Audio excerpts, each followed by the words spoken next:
I'm Bill Roden, reporting from Soccer City in the famous township of Soweto, South Africa.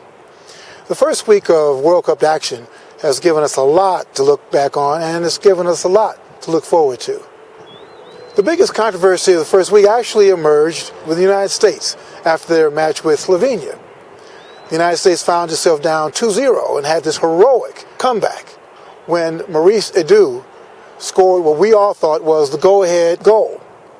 But inexplicably, the referee called the foul.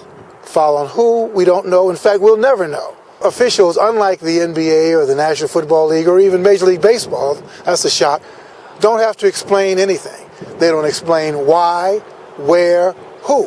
And if you complain too vigorously, you'll get tossed. Before the terrible call or the missed call, the big controversy of World Cup soccer was the jabalani, the ball. And, you know, it's been like everything else. There are certain people who like it, certain people who don't. The great teams, and this is what happens in any competition, the great teams have adjusted. They've adjusted. They've kept the ball on the ground. And yes, the ball has taken off. It's a weird flight of the jabalani. I think somebody's probably going to create music called the flight of the jabalani. And it has been odd, but again, the great performers, you haven't heard a lot from Messi. I mean, the great performers have adjusted. The South African fans have been great.